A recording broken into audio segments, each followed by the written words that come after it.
নমস্কাৰ সকলোকে স্বাগতম জনাইছোঁ আমাৰ এইটো সেশনলৈ ছগৰাকী অতিথিক মই স্বাগতম জনাইছোঁ আৰু ধন্যবাদ জনাইছোঁ আপোনালোক আজিৰ আমাৰ এই সেশনৰ অতিথি হোৱাৰ কাৰণে প্ৰথম মই ধীৰাজ গোৰালা ডাঙৰীয়া মই আপোনাৰ পৰা আৰম্ভ কৰিব বিচাৰিছোঁ নিৰ্বাচন আহিলেই 6 জনগোষ্ঠীৰ কথাটো সৰব ৰূপত চৰ্চা হয় এইবাৰো বিধানসভা নিৰ্বাচনৰ আগে আগে ৰাজ্য এতিয়া উত্তাল হৈছে এক প্ৰকাৰ 6 জনগোষ্ঠীৰ জনজাতিকৰণক লৈ আজিৰ দিনটোতো প্ৰতিবাদ ধৰ্ণা আমাৰ ৰাজ্যখনত চলি আছে এই মুহূৰ্তটো কিন্তু দীৰ্ঘদিনীয়া এই সমস্যাটোৰ সমাধান আজিলৈকে নহল ভাৰতীয় জনতা পাৰ্টিৰ চৰকাৰে কক কংগ্ৰেছৰ চৰকাৰে কক কেৱল ৰাজনৈতিক এটা পাখা খেলৰ গুটি কৰি ৰাখিলে প্ৰত্যেকবাৰ নিৰ্বাচনৰ আগে আগে আজিলৈকে যে জনজাতিকৰণৰ সমস্যাটোৰ সমাধান নহল আপোনালোকৰ দাবীটোৱে যে ন্যায্যতা নাপালে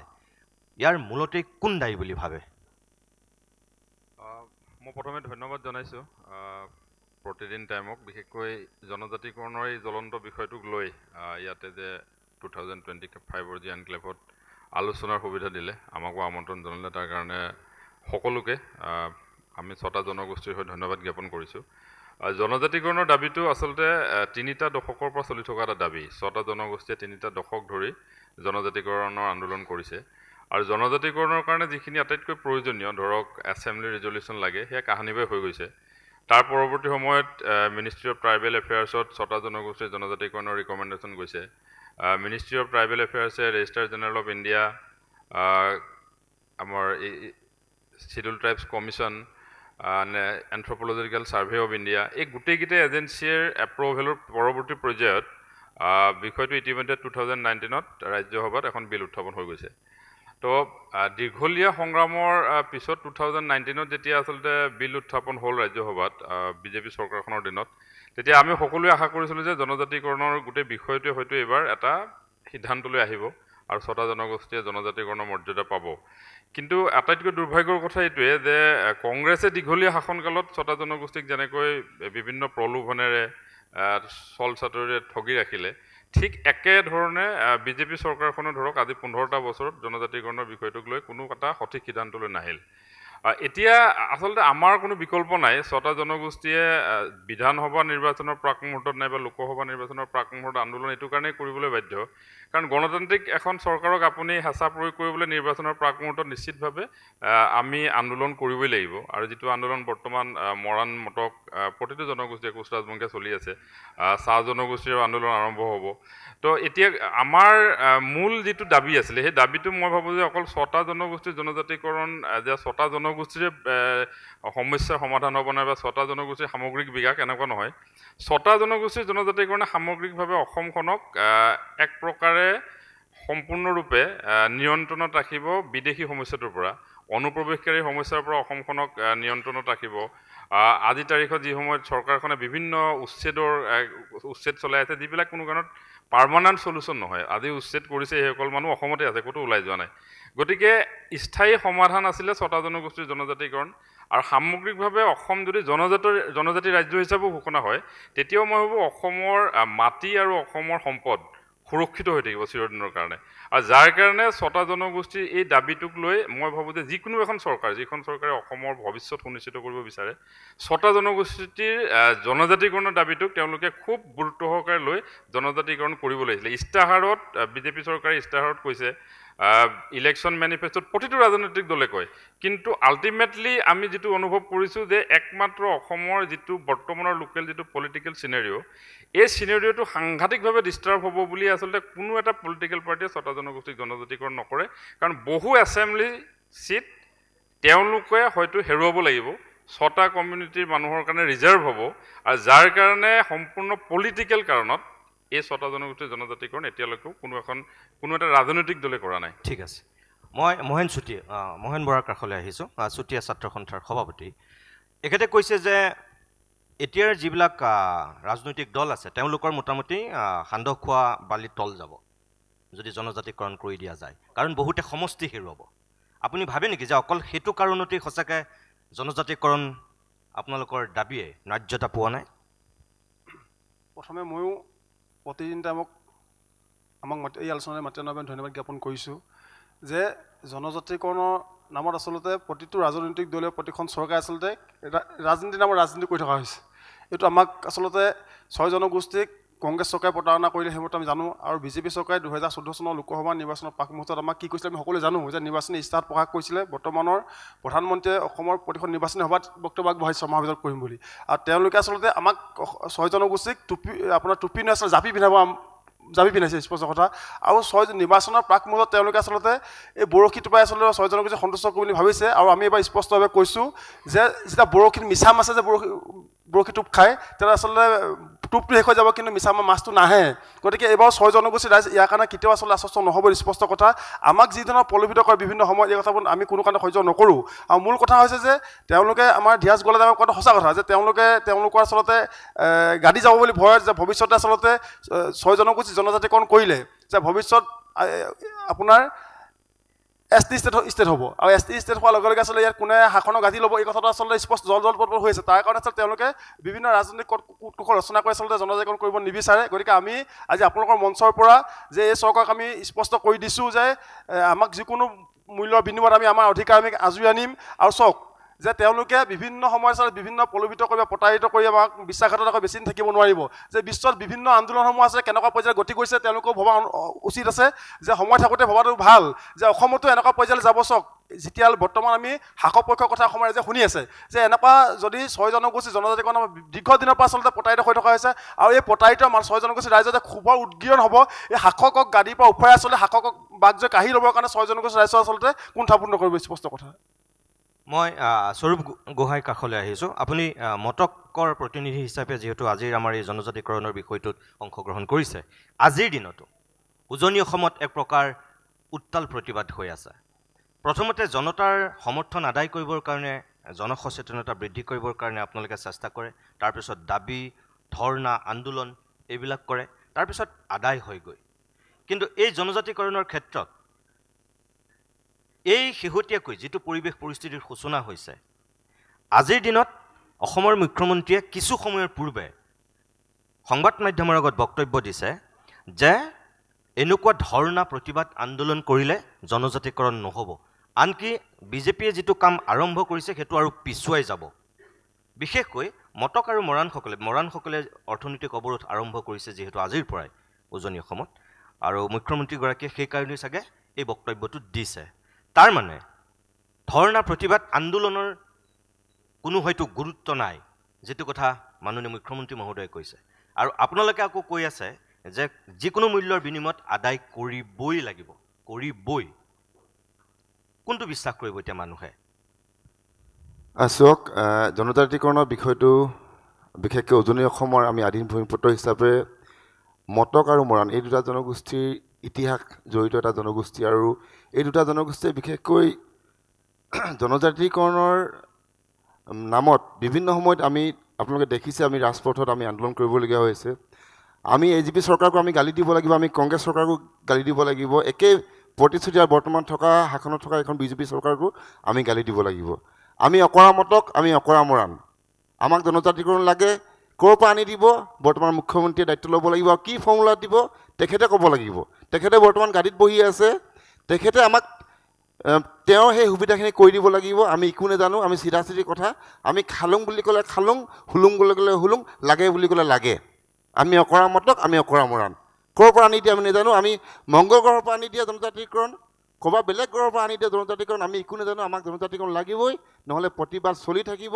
অস্থিৰ হ'ব উজনি অসম, চিধা কথা, তিনিচুকীয়া অস্থিৰ হ'ব, ডিব্ৰুগড় অস্থিৰ হ'ব, আমি একো নাজানো। ধন্যবাদ।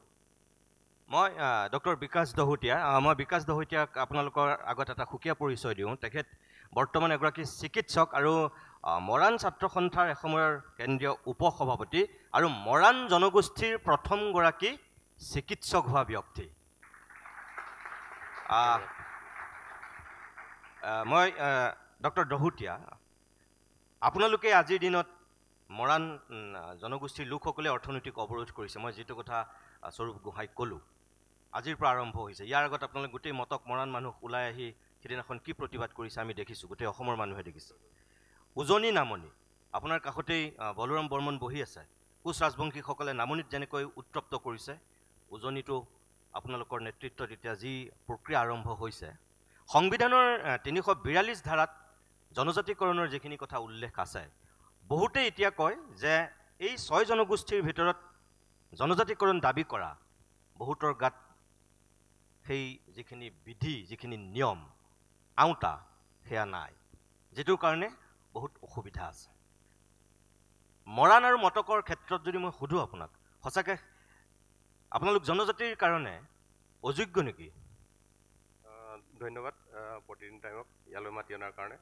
তো বেচিকেলি আপুনি যোনটো কথা সুধিছে, যোনটো government of India, government of Assam, Bharat চৰকাৰে যোনটো 5 ক্ৰাইটেৰিয়া বনাই দিছে, সেই ক্ৰাইটেৰিয়াকেইটা আপুনি সুধিছে যোনটো, কিন্তু আমাৰ চবৰে আছে। মই যেতিয়া দিল্লীত, যিহেতু আপুনি ক'লেই মই দিল্লীত কাম কৰি আছোঁ, মোৰ দেখিবলৈ ট্ৰাইবেল হয়, কিন্তু চবে are you tribal from Assam?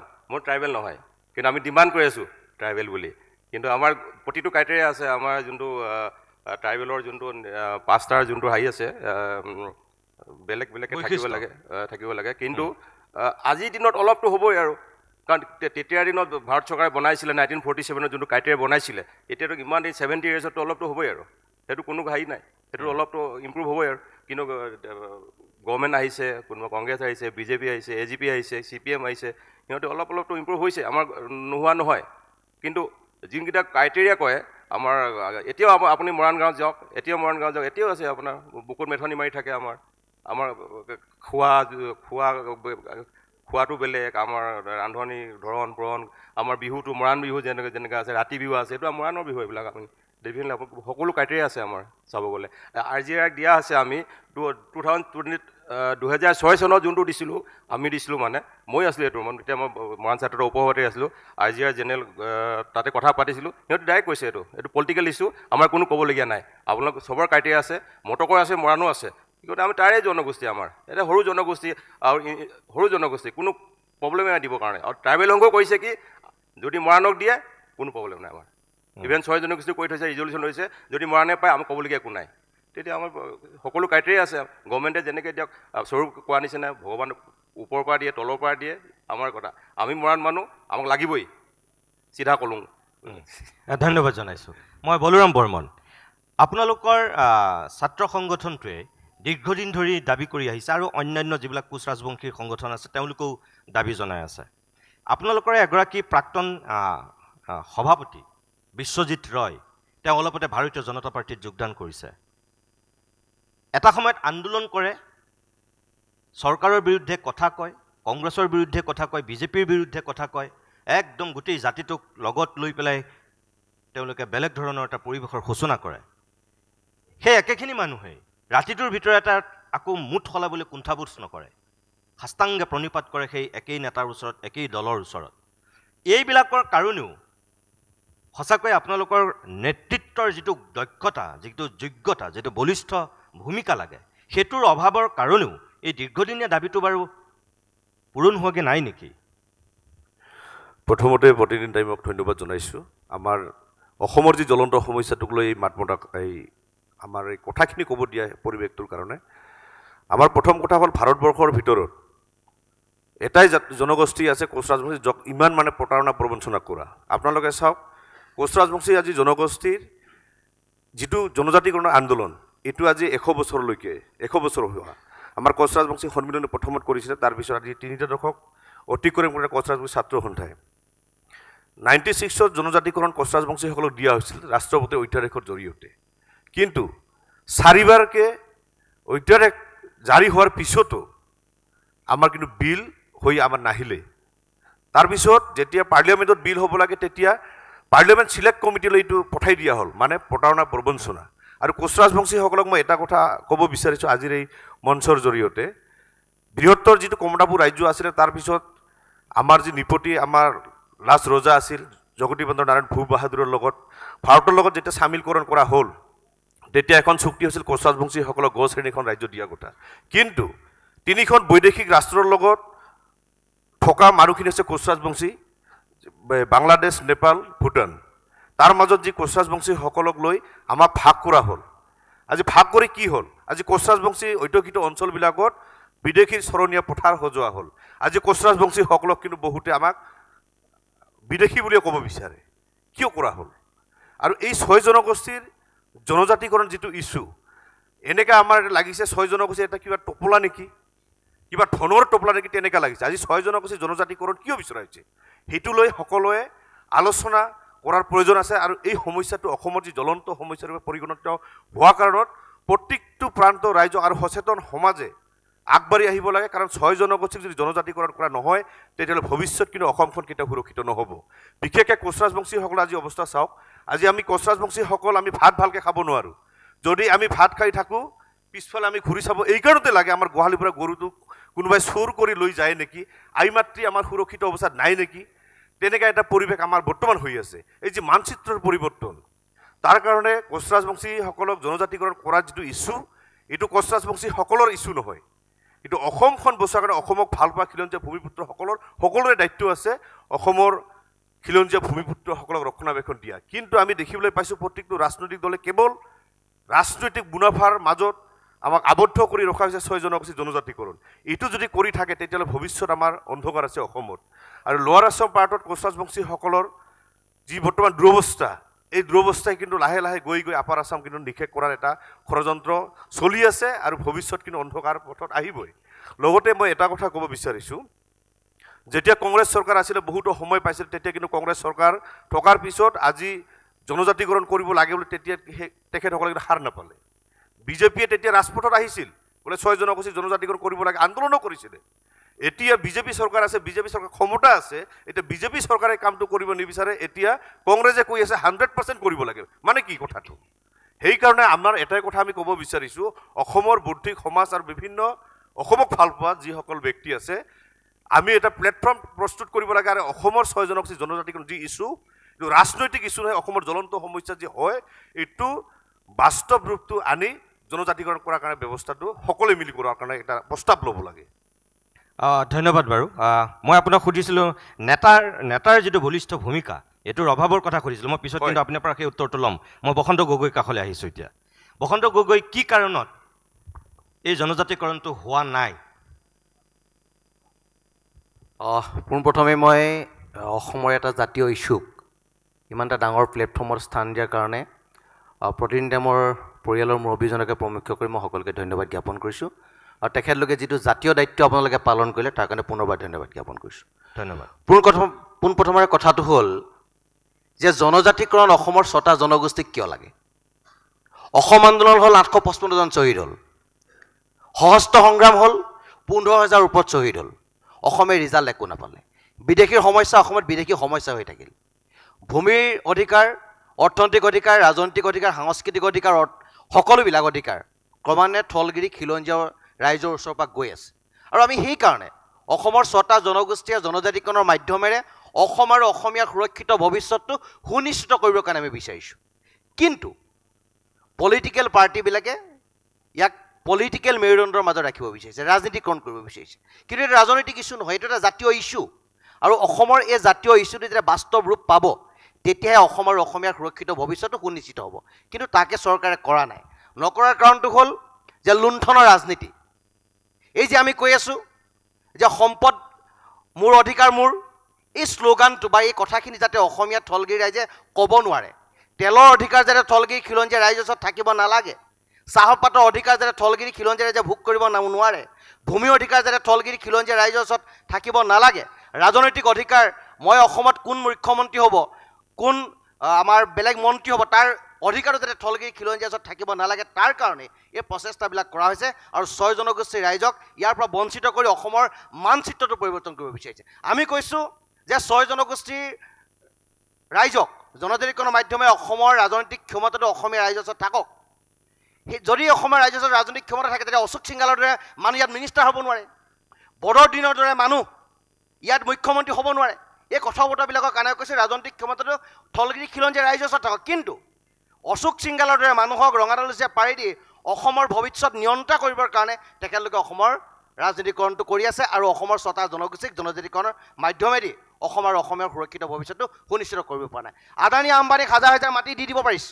আজি মই মোৰ ঘৰৰ পিছফালে কেঁকুৰা নাঙল লৈ সেই মাটিৰ হাল বাই থকা মাটিকেইডৰা কাইলৈ মোৰ হয়নে নহয় তাক লৈ থলগিৰি খিলঞ্জীয়া ৰাইজ উদ্বিগ্ন হৈ আছে। কাৰণ কোন সময়ত কোন ক্ষেত্ৰত কোনখিনিত যে এই আদানী আম্বানীকে আদি কৰি বহিৰাগত বণিক গোষ্ঠীক মাটিখিনি চমজাই দিব তাৰ কোনো হিচাপ নাইকিয়া হৈছে গতিকে এই কথা বতৰাবিলাকৰ কাৰণে অসমৰ এই 6টা জনগোষ্ঠীক জনজাতিকৰণৰ ব্যৱস্থাটো কৰা নাই পলিটিকেল ইয়াত কথা আছে ইয়াত লুণ্ঠনৰ ৰাজনীতি আছে অৰ্থনৈতিক স্বাৱলম্বিতাৰ কথা আছে এই গোটেই কথা বতৰাবিলাকৰ কাৰণে অসমৰ ৰাজনীতি শোষণৰ মাধ্যমেৰে বঞ্চিত কৰি ৰাখিব বিচাৰিছে কিন্তু ইয়াত ডাঙৰ এটা এজেণ্ডা সোমাই আছে ইয়াত বিহাইণ্ড দ্য স্ক্ৰীন এটা ডাঙৰ প্লেনিং আছে আৰু এই প্লেনিংটো খুব সূক্ষ্মভাৱে দিল্লীৰ পৰা চলি আছে যিটো ডিছপ্লে তাত সহমত দিছে আৰু সহমত দি পেলাই অসমীয়া মানুহখিনি শোষণ আৰু বঞ্চনাৰ কাৰণে ঠেলি দিছে মই আপোনাক আৰু এটা কথা সুধিছোঁ এই যে দিল্লীৰ কথা আপুনি মাত্ৰ ক'লে 2019 চনৰ লোকসভা নিৰ্বাচনৰ আগে আগে ৰাজ্যসভাত জনজাতিকৰণৰ সন্দৰ্ভত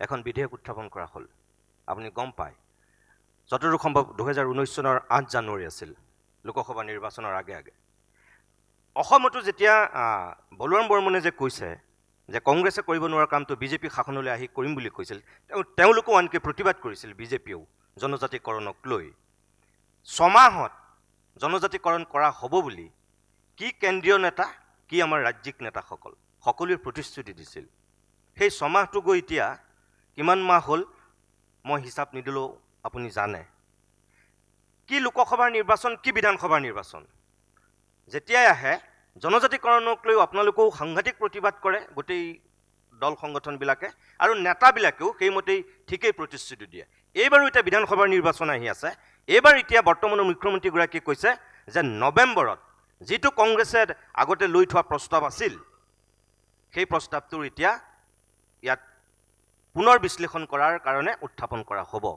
যদি সেইটোৱে কথা আছিল সেইটোৰ কাৰণে যদি অসুবিধা হৈছে তেওঁ নিজেই কৈছে আপুনি গম পায় যে সেইটোৰ কাৰণে অসুবিধা হৈছে বুলি কৈছে যদি সেইটোৰ কাৰণে অসুবিধা হৈছে জনজাতিকৰণৰ ক্ষেত্ৰত সেইখিনি অধ্যয়ন কৰিবৰ কাৰণে কি 10 বছৰ লাগিল নেকি সেই প্ৰস্তাৱখন আনিবলৈ বিধানসভাত ক'ত অসুবিধা আছিলে ইমান দিনে নিতুমণি দা অসমৰ 6টা জনগোষ্ঠীয়ে যে জনজাতিকৰণ পাব লাগে আমাৰ যে সম্পূৰ্ণ ক্ৰাইটেৰিয়া আছে anthropology survey of India registrar general of India tribal affairs কেন্দ্ৰীয় চৰকাৰৰ প্ৰতিটো এজেঞ্চিয়ে পাছ কৰি দিয়াৰ পিছত বিলখন ৰাজ্যসভাত উঠিল এতিয়াও তাক লৈ প্ৰশ্ন কৰিব নালাগে যে অসমৰ 6টা জনগোষ্ঠী ক্ৰাইটেৰিয়া আছে নে নাই ক্ৰাইটেৰিয়া ফুলফিল আছে আৰু সেইকাৰণে গৈ পেলাই বিলখন ৰাজ্যসভাত উঠিল পাছ নকৰিলে কিয় কৰা নাই ৰাজনৈতিক কাৰণত কৰা নাই কিয় নকৰিলে কিয় দিব বিচৰা নাই ৰাজনৈতিক কাৰণত দিব বিচৰা নাই এতিয়া কংগ্ৰেছে কৈ আছে যে আমি 6টা জনগোষ্ঠীক জনজাতিকৰণ কৰাৰ কাৰণে 100% 6 জনগোষ্ঠীৰ ৰাইজৰ লগত আছে 15 বছৰটো তোমালোকে খালা 15 বছৰ তোমালোকে খোৱাৰ পাছত তৰুণ গগৈ ডাঙৰীয়া শেষৰটো কাৰ্যকালত কিয় এইটো প্ৰস্তাৱ ল'লা যে এক্সিষ্টিং ট্ৰাইবেলবিলাকৰ কোনো হানি বিঘিনি নোহোৱাকৈ অসমৰ 6টা জনগোষ্ঠীৰ জনজাতিকৰণ দিব পৰা যায় এইটো মেয়ৰ পাকত তোমালোকে কিয় বন্দী কৰিলা মেয়ৰ পাকত বন্দী কৰাৰ পাছত যেতিয়া বিজেপি আহিলে যেতিয়া আমাক ক'লে যে আমি যদি শাসনলৈ আহোঁ অসমৰ 6টা জনগোষ্ঠীক আমি জনজাতিকৰণ কৰি অসমৰ থলগিৰি খিলঞ্জীয়া ৰাইজৰ সুৰক্ষিত ভৱিষ্যতটো সুনিশ্চিত কৰিম তাৰ কাৰণে থলগিৰি খিলঞ্জীয়া ৰাইজে বিজেপিক ছাপোৰ্ট কৰিলে অকল 6টা জনগোষ্ঠী বুলিয়ে নহয় অসমৰ অসমীয়া বচোৱাৰ স্বাৰ্থত অসমৰ প্ৰতিটো জাতি বৰ্ণ ধৰ্ম নিৰ্বিশেষে তেওঁলোকক ভোট দিলে শাসনলৈ আনিলে আজি তেখেতলোকে কি কৈছে যে তেখেতলোকে একেটা খেলেই খেলিছে তেখেতলোকৰ এই ইছ্যুটো ৰাজনীতি এটা ইছ্যু মেৰ পাছৰ মাজত বন্দী কৰিব বিচাৰিছে যাতে 26ৰ যিটো নিৰ্বাচন সেই নিৰ্বাচন তেখেতলোকে পাৰ হ'ব পাৰে বৈতৰণি পাৰ হ'ব পাৰে আৰু মানুহবিলাকক আভুৱা ভৰি এই কামবিলাক কৰিছে ইতিমধ্যে এটা কথা স্পষ্ট কথা এই যে পলিটিকেল পাৰ্টিবিলাকে 6 জনগোষ্ঠীৰ ৰাইজক আভুৱা ভৰি আছে এই যে কৈ আছে বিজেপি যে যিটো এজেণ্ডা অসম বচাব লাগে অসমীয়া বচাব লাগে বহিৰাগত মানুহে ইয়াত দপদপনি চাই এখিনি সন্দেহজনক মানুহে বসতি স্থাপন কৰি অসমৰ ভাষা কৃষ্টি সংস্কৃতি সকলোৱে পৰিৱৰ্তন আনিছে গম পাইছা যে তোমালোকে কিয় ইয়াত একশ্যন নাই লোৱা কিয় তোমালোকে 6 জনগোষ্ঠীৰ জনজাতিকৰণৰ মাধ্যমে অসমৰ অসমীয়াৰ ভৱিষ্যতটো সুনিশ্চিত কৰিব পৰা নাই এইটো এটা বাস্তৱ সময়ৰ সিদ্ধান্ত এইটো ডেমক্ৰেটিকেল ৰাইট আমাৰ এইটো এটা কনষ্টিটিউচনেল ৰাইট এতিয়া কনষ্টিটিউচনেল ৰাইট আৰু ডেমক্ৰেটিকেল ৰাইটটো তোমালোকে কিয় অবাস্তৱ হিচাপে আজি তেখেত গণ্য কৰিছা হুৱেৰাইজ তোমালোকে নিৰ্বাচনী ইস্তাহাৰত প্ৰকাশ কৰিছিলে যে এইটো এটা বাস্তৱ সময়ত দাবী আমি তাক বাস্তৱ ৰূপ দিম কিন্তু তোমালোকে কৰা নাই অৰ্থাৎ এই গোটেই পলিটিকেল পাৰ্টিকেইটাই অসমক বহিৰাগতৰ চৰণীয়া পথাৰ কৰিবৰ কাৰণে এই কামবিলাক কৰি আছে 855 জন শ্বহীদ হোৱাৰ পাছত যেতিয়া এজিপি দলটো এজনো বিদেশী নেখেতালে যেতিয়া নাগৰিক প্ৰত্যাৱৰ্তন চুক্তিখন যেতিয়া বাংলাদেশৰ লগত স্বাক্ষৰ নকৰিলে তাৰ পৰা যেতিয়া এজিপি লিডাৰকেইজনে কয় যে অসমৰ পৰা বিদেশী যাব লাগিব বিজেপিৰ লগত চামিল হৈ পেলাই কয় অসমৰ ভাষা সংস্কৃতি কৃষ্টিলে পৰিৱৰ্তন অনা এই মানুহখিনি অসমৰ পৰা খেদাব লাগিব তেখেতলোকৰ লাজ লাগিবলৈ কাৰণ তোমালোকে 855 জন শ্বহীদ হোৱাৰ পাছত যিখন চুক্তি কৰি তোমালোকে চৰকাৰ বনালা তাত তোমালোকে এজনো বিদেশী নেখেতালে নাগৰিক প্ৰত্যাৱৰ্তন চুক্তিখন তোমালোকে ছিগনেচাৰ নকৰিলা এতিয়া যিটো দল ইয়াত আছে তেখেতলোকে হিন্দুত্বৰ কথা কয়, হিন্দুত্বৰ কথা কয়। কি কয় যে অসমীয়া মানুহখিনি ভাষা সংস্কৃতি পৰিৱৰ্তন হৈ হিন্দুত্বলৈ অসমীয়া মানুহখিনি এটা পৰিৱৰ্তন আহিছে, এখনি সংকেত আহিছে। যদি হিন্দুত্বকে বচাব লাগে, যদি খিলঞ্জীয়া থলগিৰি মানুহখিনিকে বচাব লাগে, যে কিয় তোমালোকে 6 জনগোষ্ঠী জনজাতিকৰণৰ মাধ্যমেৰে সেই কামটো কৰা নাই? কিয় তোমালোকে ভাষা সংস্কৃতি কৃষ্টিলে ইমান চেলেঞ্জ আহিব পৰা বিষয়টোত তোমালোকে হস্তক্ষেপ কৰা নাই? কিয় তোমালোকে এটা প্ৰস্তাৱ লৈ সেই কামবিলাক কৰি দিয়া নাই? কিয়? বাধাটো ক'ত? বাধাটো আছে লুণ্ঠন, বাধাটো আছে ৰাজনীতি, বাধাটো আছে অৰ্থনীতি, যাতে দিল্লীৰ লুলুপ দৃষ্টি পৰি আমাৰ তেল, আমাৰ চূণশিল, আমাৰ কয়লা, আমাৰ মাটি, আমাৰ চাহপাত যাতে তেখেতলোকে শোষণ কৰিব পাৰে। আমাৰ কেৱল আমি ৰেভিনিউটোহে যাতে আমি পাব পাৰোঁ, সম্পদ মোৰ অধিকাৰ মোৰ বুলি যেতিয়া আমি ক'ব নোৱাৰোঁ, সেই কথা বতৰাবিলাকৰ কাৰণে এই কামটো কৰা নাই। এইটো ডাঙৰ এটা নেক্সাছ। 371A যদি নাগালেণ্ডত হ'ব পাৰে, 371A কিয় অসমত হ'ব নোৱাৰে? কিয় কনষ্টিটিউশ্যন তোমালোকে এমেণ্ডমেণ্ট কৰিব পৰা নাই? কিয় কনষ্টিটিউশ্যন তোমালোকে এমেণ্ডমেণ্ট নকৰা? 370 কিয় 371টো কিয় অসমত লাগু কৰিব পৰা? তাক লৈ প্ৰশ্ন আছে। গতিকে এই যিবিলাক বাস্তৱ কথা, এই কথা বতৰাবিলাকৰ পৰা মানুহে বুজিব লাগিব যে এই চৰকাৰবিলাকে কেৱল খিলঞ্জীয়া থলগিৰি ৰাইজৰ এগেইনষ্টত কাম কৰিছে, ৰাজনীতি কৰিছে, আৰু ৰাজনীতি কৰি জাতিটো ধ্বংস কৰিব। কাইলৈ যেতিয়া অসমীয়া মানুহখিনিয়ে যেতিয়া অসমত নাথাকিব, সেই হিমন্ত বিশ্ব শৰ্মা মুখ্যমন্ত্ৰী হৈ কিবা লাভ আছে নি? গৌৰৱ গগৈ মুখ্যমন্ত্ৰী হৈ কিবা লাভ আছে নি? অখিল গগৈ কাইলৈ মুখ্যমন্ত্ৰী হৈ কিবা লাভ আছে নি? আজি লুৰিন্দৰ সন্মুখত বহি আছে, তেওঁ যদি কাইলৈ মুখ্যমন্ত্ৰী হয় কিবা লাভ হ'ব নেকি? যদি শাসন কৰিবলৈ, ন্যায় প্ৰদান কৰিবলৈ তোমালোকে যদি অসমীয়া মানুহখিনি যদি তোমালোকে বিচাৰি নোপোৱা, থলগিৰি খিলঞ্জীয়া ৰাইজক যদি তোমালোকে বিচাৰি নোপোৱা, তোমালোকে ৰাজনীতি কাক লৈ কৰিছা? এই প্ৰশ্নবিলাক আছে। গতিকে অসমৰ সৰ্বত্ৰ যিবিলাক ৰাইজ আছে, নিউজ চেনেলৰ যিবিলাক প্ৰতিনিধি আছে, সকলোৱে জাতি বৰ্ণ ধৰ্ম নিৰ্বিশেষে যিটো বাস্তৱ যিটো দাবী, 6 জনগোষ্ঠীৰ জনজাতিকৰণৰ যিটো মূল দাবী, সেই দাবীটোৰ লগত থাকিব লাগে। কাৰণ কোনো শংকিত হ'ব নালাগে, সংশয়ত ভুগিব নালাগে। মুখ্যমন্ত্ৰী ডাঙৰীয়া এটা কথা পটককৈ কৈ দিয়ে যে অসমৰ 6টা জনগোষ্ঠীৰ জনজাতিকৰণ কৰিলে অসম উত্তপ্ত হ'ব, ৰক্তাক্ত হ'ব। কিয় ৰক্তাক্ত হ'ব? কিয় উত্তপ্ত হ'ব? কোনোবাৰ যদি সন্দেহ আছে, হয় 6 জনগোষ্ঠীৰ ৰাইজৰ জনজাতিকৰণ পোৱাৰ পাছত এটা পৰিৱেশ আহিব বুলি কোনোবাই ভাবি আছে। যিবিলাক এক্সিষ্টিং যিবিলাক ট্ৰাইবেল আছে, তেখেতলোকক বুজোৱাৰ দায়িত্বটো কাৰ? বুজোৱাৰ দায়িত্ব অসমৰ মুখ্যমন্ত্ৰীজনৰ। কাৰণ তুমি অভিভাৱক, তোমাক আমি ৰজা পাতিছোঁ, গতিকে তুমি বুজোৱা যে 6 জনগোষ্ঠীৰ ৰাইজক জনজাতিকৰণ কৰিলে আপোনালোকৰ একো অসুবিধা নহয়। কাৰণ তেখেতলোকক ক'ব নোৱাৰে যে অসমত আজি যিসকল এক্সিষ্টিং ট্ৰাইবেল আছে, তেখেতলোকক ক'ব নোৱাৰে যে তেখেতলোক সুৰক্ষিত। কাৰণ তেখেতলোকৰ মাটিটো অবৈধ বেদখলকে দখল কৰিছে, দখল কাৰণে তেখেতলোকে আন্দোলন কৰিছে। আজি আমাৰ ধেমাজিত আন্দোলন হৈছে, আজি জাগিৰোডত আন্দোলন হৈছে যে ট্ৰাইবেল বেল্ট এণ্ড ব্লকত যিটো অবৈধ বেদখল উচ্ছেদৰ কাৰণে তেখেতলোকে আন্দোলন কৰিব লাগিছে। অৰ্থাৎ এটা কথা ঠিক, তেখেতলোকক সুৰক্ষিত, সাংবিধানিক সুৰক্ষিত প্ৰদান কৰাৰ পাছতো তেখেতলোক সুৰক্ষিত নহয়। গতিকে অসমখন সুৰক্ষিত হ'বলৈ হ'লে 6টা জনগোষ্ঠীক জনজাতিকৰণৰ মাধ্যমেৰে কামবিলাক কৰিব লাগিব। আৰু যদি নকৰে, অসম অসমীয়া হাতত নাথাকে, অসম ছেকেণ্ড ত্ৰিপুৰা হ'ব, আৰু অসমত সাংঘাতিক ধৰণে এটা ৰক্তাক্ত পৰিৱেশৰ সৃষ্টি হ'ব, যাক লৈ যিখন থলগিৰি খিলঞ্জীয়া অসমীয়া মূল মানুহখিনি আছে ৰাজপথলৈ ওলাই আহিব নিজক জীয়াই ৰখাৰ কাৰণে, উঠি অহা নৱপ্ৰজন্মৰ ভৱিষ্যতক জীয়াই ৰখাৰ ক্ষেত্ৰত। মই ধন্যবাদ জনাইছোঁ। বলৰাম বৰ্মন, এই যে বসন্ত গগৈয়ে কথাখিনি কৈছে, আমি যদি চাওঁ ট্ৰাইবেল সংঘই তীব্ৰ আপত্তি কৰি আছে অৰাজনৈতিকভাৱে যে যিখিনি বৰ্তমানৰ ট্ৰাইবেল লোক আছে তেওঁলোকৰ ক্ষতি হ'ব এই 6 জনগোষ্ঠীক জনজাতিকৰণ কৰিলে। বসন্ত গগৈয়ে কৈছে যে বৰ্তমান যিসকল মানুহৰ হাতত ট্ৰাইবেলৰ সেই ক্ষমতাটো আছে, তেওঁলোকক বুজোৱাৰ দায়িত্বটো আপোনালোকক দিলে যে ক্ষতি নক'ব, বুজোৱাৰ দায়িত্বটো মুখ্যমন্ত্ৰীৰ।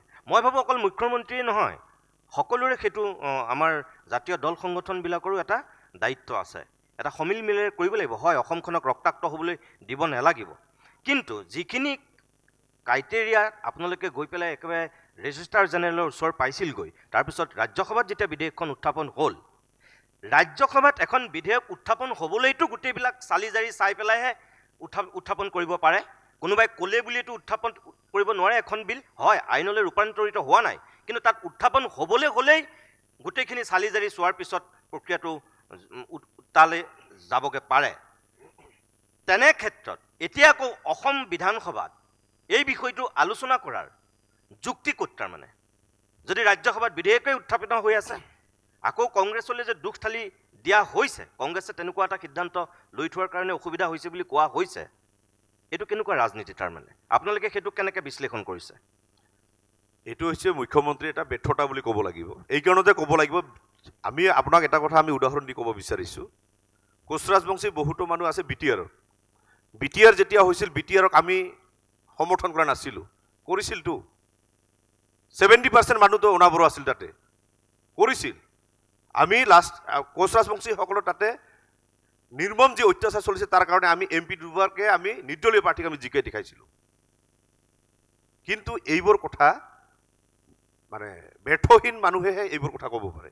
আমি এটা কথা স্পষ্ট আকাৰে কৈছোঁ, ৰক্তাক্ত হোৱা যি কথা ক'ব বিচাৰিছে, ৰক্তাক্ত যদি 6 জনগোষ্ঠীক জনজাতিকৰণ নহয় পুনৰ ৰক্তাক্ত হ'ব। কেৱল কোনোবা এজনে ৰক্তাক্ত হোৱা কথা ক'লে যদি তেখেতসকলক ভয়তে যদি এনে কাম কৰিব তেনেকুৱা মুখ্যমন্ত্ৰী আমাৰ নালাগে। আমাৰ 72 ইঞ্চি থকা আমাৰ মুখ্যমন্ত্ৰীৰ প্ৰয়োজন আছে। আপুনি যি ধৰণে দমফালি মাৰি যিবোৰ কথা কয়, খিলঞ্জীয়া ভূমিপুত্ৰসকলক ৰক্ষণাবেক্ষণ দিয়াৰ কাৰণে আপোনালোকে এই ধৰণৰ প্ৰস্তাৱ আপোনালোকে লওক। খিলঞ্জীয়া ৰাইজ আপোনালোকৰ লগত আছে।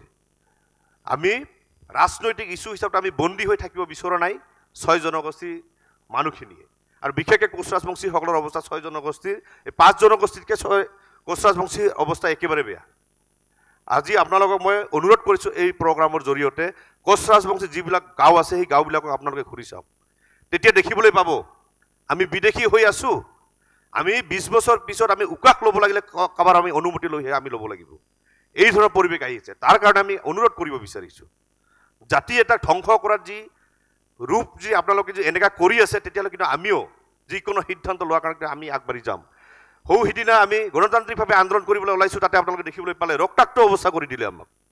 আমি নিজৰ কথাখিনি নিজৰ মৌলিক অধিকাৰ বিচৰাৰ কাৰণে যদি আমি অপৰাধীৰ দৰে আমাক ব্যৱহাৰ কৰা হয়, তেতিয়াহ'লে আমি গুলি খাই বা বেলেগক গুলিয়াই হ'লে আমি কিন্তু যিকোনো কাম কৰাৰ কাৰণে কিন্তু কোচ ৰাজবংশী ছাত্ৰ সন্থা ৰেডি হৈ আছে। আমি কিমান দিন এনেকৈ বাচি থাকিম? আজি পুলিচ প্ৰশাসন চৰকাৰে আমাক সহযোগিতা কৰিব নিবিচাৰে, বিভিন্ন ৰাজনৈতিক দলে আমাক সহযোগিতা কৰিব নিবিচাৰে। আমি এনেকৈ বাচি থকাতকৈ নথকাই ভাল। মানুহ ছুইচাইড এনে কৰে নেকি? আমি ছুইচাইড নকৰোঁ। আমি কাপুৰুষ নহয় আৰু আঠুকাৰী অধিকাৰ বিচৰা জাতীয় কোচ ৰাজবংশীসকল নহয়। কিন্তু আমি যদি কৰিব লাগে, আমাৰ যদি ঘৰখন কোনোবাই ধ্বংস কৰিব বিচাৰে, আমিও বেলেগৰ ঘৰ ধ্বংস কৰি হ'লেও কিন্তু এই ক্ষমতাখিনি আদায় কৰাৰ কাৰণে আমি লাজ লৈকে কিন্তু আমি যুঁজি যাম। আজি কিছু সময়ৰ পূৰ্বে মুখ্যমন্ত্ৰীয়ে সংবাদ মাধ্যমৰ আগত কৈছে, যদি জনজাতিকৰণ 6 জনগোষ্ঠীক কৰিব লাগে তেনেহ'লে সেয়া বিজেপিয়ে কৰিব লাগিব, তাৰ বাহিৰে আন কোনেও কৰিব নোৱাৰে। সেইকাৰণে বিজেপিলে কোচ ৰাজবংশীৰ আপোনালোকৰ বিশ্বজিৎ ৰয়ৰ দৰে নেতা যোগদানক তেওঁ আদৰণি জনাইছে আৰু বিজেপিক শক্তিশালী কৰিবলৈ কৈছে। মোৰ কথাটো হ'ল, এই আপোনাৰ কাষতে মৰাণ ছাত্ৰ সন্থাৰ প্ৰাক্তন সভাপতিগৰাকী বহি আছে, সিফালে টাই আহোম ছাত্ৰ সন্থাৰ সভাপতিগৰাকী বহি আছে। মই কেইবাজনো নেতাৰ নাম আপোনাক কৈ দিব পাৰোঁ, যিবিলাকে জনজাতিকৰণক ইছ্যুটোকে সবল ৰূপত উত্থাপন কৰি পেলাই তেওঁলোক নেতা হৈ গ'ল। এটা সময়ত এজন নেতাই ৰংঘৰত RSS আৰু বিজেপিৰ প্ৰৱেশ কৰাৰ কাৰণে 10 লিটাৰমান গাখীৰ লৈ গৈ ৰংঘৰটো ধুই দিছিল। এই টাই আহোম ছাত্ৰ সন্থাৰ তেওঁ সভাপতি আছিল। তাৰপিছত বৰ বেছি দিন নালাগিল, তেওঁ বিজেপিত যোগদান কৰিছে কেইদিনমানৰ পিছতেই। বিজেপিৰ বিৰুদ্ধে প্ৰতিবাদ কৰি আন্দোলন কৰিয়ে তেওঁ নেতা হৈছিল। আপোনালোকৰ বিশ্বজিৎ ৰয় সেই তেনেকুৱা একেই নেতা। এখেতসকলৰ মৰাণ ছাত্ৰ সন্থাৰ অৰুণজ্যোতি মৰাণ, তেওঁতো জনজাতিকৰণক লৈ বহুত কথা কৈছিল, গোটেই জাতিটোক লগত লৈ পেলাই নেতৃত্ব দিছিল সন্মুখৰ পৰা। বিজেপিৰ বিৰুদ্ধে, কংগ্ৰেছৰ বিৰুদ্ধে বহুত কথা কৈছিল। কিন্তু তাৰপিছত আমি দেখিলোঁ যে তেওঁ আকৌ মানে শক্তিশালীভাৱে বিজেপিত যোগদান কৰিছে। এই যে নেতাসকলে কয় এটা কৰে এটা, এইবিলাকেও বাৰু মানুহক ক'ৰবাত সেই আস্থা আৰু বিশ্বাসটো ভংগ কৰিছে নেকি? এতিয়া কথা হ'ল, সমস্যাবিলাক যিহেতু আমাৰ ৰাজনৈতিকভাৱে সমাধান হয় আৰু সমাধান হ'ব, আৰু ৰাজনৈতিক সদিচ্ছা নোহোৱাৰ কাৰণে আজি 6 জনগোষ্ঠীৰ জনজাতিকৰণটো হোৱা নাই এতিয়ালৈকে। তাৰ কাৰণে আজি বিশ্বজিৎ ৰায়ক, আজি কোচ ৰাজবংশী জনগোষ্ঠী, কোচ ৰাজবংশী সমাজে যেতিয়া নিজৰ কথাখিনিক লৈ আগবাঢ়ি আহিছে, তেতিয়া আমাৰ মাজত আন্দোলনটো ৰোধ কৰাৰ কাৰণতে কোনোবা এজনক বিজেপিলৈ ঠেলি দিয়া মানে আহ্বান জনাইছে, তেতিয়া বিশ্বজিৎ ৰায় গৈছে। কিন্তু আমি এটা কথা, আমাৰ সমাজত এটা কথা আমি কৈ আছোঁ আৰু সকলোকে বুজাই আছোঁ, লগতে খিলঞ্জীয়া ভূমিপুত্ৰসকল সকলোৱে এই কামটো কৰা প্ৰয়োজন বুলি মই ভাবোঁ। আমাৰ কথা হৈছে, আজি বিশ্বজিৎ ৰায়ে বিজেপি গৈছে, আমাৰ গাঁওখনত বিশ্বজিৎ ৰায়ে আমাৰ প্ৰধানমন্ত্ৰী হ'ব লাগে। তাক আৰু অশোক সিংহালৰ দৰে মানুহ আমাৰ সমাজখনত সোমাব নালাগে। কাৰণ অশোক সিংহাল যেতিয়া সোমাব, আমাৰ গাঁৱৰ পৰিৱেশটো ধ্বংস কৰাৰ কাৰণতে এটা হাঁহ আৰু এটা মদৰ বটলৰ কাৰণে আমাৰ পৰিৱেশটো বিনষ্ট কৰিব। যাৰ কাৰণে আজিকে অসমত অশোক সিংহালৰ দৰে ব্যক্তি আজি দপদপাই আছে। আজি 99 জন খিলঞ্জীয়া মানুহ থকাৰ পিছতো কিয় আজি খিলঞ্জীয়াৰ প্ৰতি আস্থা নোহোৱা হৈ গৈছে? খিলঞ্জীয়াবিলাক আমি দুৰ্বল অনুভৱ কৰি আছোঁ আৰু শংকা কিয় বোধ কৰি আছোঁ? কাৰণটো হৈছে আমাৰ মাজত যি জাতীয়তাবাদ, এই কথাখিনি আমি কোনোবা এটা উদাৰ বেছি মনৰ কাৰণে কোনোবা এজনক আমি আঁকোৱালি লৈ তাৰ পিছফালে আমি থাকি আমাৰ সমাজখন বিনষ্ট কৰিব গৈ। নহয়, মই আপোনাক সেইটো কথা কোৱা নাই। মই কৈছোঁ যে তেল শোধনাগাৰ আন্দোলন, ভাষা আন্দোলন, মাধ্যম আন্দোলন। আন্দোলন কৰি পেলাই এটা পৰিণতি পাইছিলগৈ। এই তিনিটাৰ পিছত অসমত এনেকুৱা এটা কি আন্দোলন আছে যিটোৱে তেনেকুৱা পৰিণতি পাইছে? যেনে ধৰক বিদেশী খেদা আন্দোলন বসন্ত গগৈ কৈ গৈছে, একোডাল নহ'ল। আজি 40 বছৰতকৈ বেছি আমি বিদেশীৰ কথা পাতিয়ে আছোঁ। অগপ গ'ল, কংগ্ৰেছ গ'ল, বিজেপি আহিল, নাই হোৱা, একো হোৱা নাই। দুবাৰকৈ অগপই চৰকাৰ কৰিছে, একোডাল নহ'ল। আলফাৰ বিপ্লৱৰ কথা যদি চাওঁ, একোডাল নহ'ল, ফুটুকাৰ ফেন। তাৰপিছত যিমানবিলাক আজি 6 জনগোষ্ঠীৰ জনজাতিকৰণৰ আন্দোলন, বিগ ডেমৰ ইছ্যু, কা আন্দোলন, একো হোৱা নাই। এই যে আপোনালোকৰ যিবিলাক নেতাসকলে একো নোহোৱাকৈ আধাতেই যে এৰি পেলাই ক'ৰবাত শৰণাপন্ন হয়, মই সেই কথাটো কৈছোঁ। বিশ্বজিৎ ৰায় কংগ্ৰেছ কৰিছিল, কংগ্ৰেছৰ ভিতৰত শক্তিশালী এটা তেওঁ নেতা হ'ব বিচাৰিছিল, কিন্তু কংগ্ৰেছৰ স্থিতিটো কি আছিল জনজাতিকৰণক লৈ? আজিৰ দিনত বিজেপিৰ স্থিতিটো কি জনজাতিকৰণক লৈ? তাৰপিছত আপোনালোকৰ নেতাই দেখোন গৈ তেনেকুৱা ৰাজনীতিকৰ কাষে পাশে বহি পেলাই নিজৰ মানে গৌৰৱ অনুভৱ কৰিবলৈহে লৈছে। তেনেকুৱা ক্ষেত্ৰত ক'ৰ পৰা তেওঁলোকক গুৰুত্ব দিব? আজি যেতিয়া আন্দোলনবিলাক মানুহে ৰাইজে বিচাৰে, ৰাইজৰ যেতিয়া ৰাইজৰ দাবী বুলি যেতিয়া স্বীকৃতি লাভ কৰিব বিচাৰে, তেতিয়া আমাৰ নেতৃত্বসকলক লৈ ৰাজনীতি কৰিব বিচাৰে। আৰু হয়, সেইটো বিশ্বজিৎ ৰায়ক আজি টানি লৈ আহিছে। ইমান দিন বিশ্বজিৎ ৰায়ৰ কথা মনত নপৰিলে এতিয়া কোচ ৰাজবংশী ছাত্ৰ সন্থাৰ লগতে অসমৰ 6 জনগোষ্ঠী যেতিয়া একেলগে প্ৰত্যেকটো ক্ষেত্ৰত প্ৰত্যেকটো প্ৰান্তত যেতিয়া আন্দোলন চলিলে, এতিয়া এই আন্দোলনটো মুখিমূৰ কৰাৰ কাৰণতে কিন্তু ৰাজনৈতিকৰণ কৰাৰ কাৰণে আমাৰ লিডাৰসকলক কিন্তু লৈ গৈ আছে। কিন্তু আমি এটা কথা বিশ্বাস কৰোঁ, যেনেকৈ বিশ্বজিৎ ৰায় আজি বিজেপিত গৈছে, বিশ্বজিৎ ৰায় আজি বিজেপিত যোৱাৰ কাৰণে আমাৰ সংগ্ৰামৰ কোনো ক্ষতি নহয়। আৰু আমাৰ সমাজে ষ্ট্ৰং ভূমিকা এটা ল'ব। আৰু বিশ্বজিৎ ৰায়ে এই কথাটো কোৱা হৈছে, যদিহে বিশ্বজিৎ ৰায়ে বিজেপিৰ এজেণ্ডা মতে আমাৰ আন্দোলনটো ৰোধ কৰিব বিচাৰে, আমাৰ সমাজখন যদি পুনৰ যদি ভাগ কৰিব বিচাৰে, তেতিয়া বিশ্বজিৎ ৰায় গাঁৱত সোমাব নোৱাৰিব। মই ডক্টৰ ৰহুতীয়া, অলপতে যিটো উজনি অসমত প্ৰতিবাদ হৈছে যোৱা 1 মাহমানত, মটক আৰু মৰাণসকলৰ যিটো শক্তি পুনৰবাৰ দেখুৱাই দিছে। নিশা জোৰ লৈ কৰা প্ৰতিবাদেই হওক, দিনত ৰাজপথত বা খেলপথাৰত কৰা আন্দোলনেই হওক, আপোনালোকৰ শক্তিটো দেখুৱাই দিছে, সেইটো সঁচা কথা। হয়। আৰু এইবিলাক দেখিয়ে চাগে কোচ ৰাজবংশীৰ নামনি অসমৰ প্ৰতিবাদ, আপোনালোকৰ উজনি অসমৰ সেই প্ৰতিবাদ দেখিয়ে চাগে মুখ্যমন্ত্ৰীয়ে সিদিনাখন কৈছে যে নৱেম্বৰত এই এটা প্ৰস্তাৱ অনা হ'ব। আপুনি ভাবেনে যে এয়া আন্তৰিকতাৰে অনা প্ৰস্তাৱ? নহয়, আন্দোলনৰ কথা যদি কৈছে আপুনি, মৰাণসকলে ষ্টাৰ্টিঙত প্ৰথম জোৰ লৈ আন্দোলন আৰম্ভ কৰিছে। ষ্টাৰ্টিঙত সৌদিনা তালাপত আৰম্ভ কৰিছোঁ আমি জোৰ লৈ, তাতে আমাৰ 10,000 ওপৰত হৈছে। ছেকেণ্ড কাকপথাৰত হৈছে, তাৰপিছত মাৰ্ঘেৰিটাত হৈছে, থাৰ্ডটো আমাৰ তিনিচুকীয়াত টাউন মেইন হৈছে হ্ৰদৰত, তাতেতো আমাৰ 30+ মানুহ। আমাৰ এই আন্দোলনত কোনো নিজে কোনো ছাত্ৰ সন্থাই ঘৰে ঘৰে গৈ অনা নাই, নিজৰ গাঁৱৰ ভূঞৰ মানুহবিলাকে নিজে আহিছে। আপোনালোকৰ গৈছে, ছাত্ৰ সন্থা গৈছে, ষ্টাৰ্টিঙত কৈছে আমাৰ ইমান দিনৰ কাৰণে বিজেপি গভৰ্ণমেণ্টৰ 10 বছৰ হৈ গ'ল, কংগ্ৰেছকে হৈ গ'ল, কিন্তু দিয়া নাই কিয়? তেতিয়া গাঁৱৰ মানুহবিলাকে কৈছে, আইতা বৃদ্ধ যিমান হ'ল আইতাসকলে কৈছে, ককাসকলে কৈছে, নিজে আহিছে। আপুনি নিজত দেখিছেই, 60+ আহিছে, 70+ আইতা নিজে আহিছে। আমাৰ মৰাণ ভাষাত কৈছে আমাক লাগিবই ক, অৱশ্যে মৰাণ ভাষাত কৈছে আমাক ST লাগিবই ক, সেইটো মৰাণ ভাষা হয়, আমাৰ লেংগুৱেজ হয়, আমাৰ মৰাণ লাগিবই। কিন্তু এইটো আমাৰ কোনো হেৰি নহয়।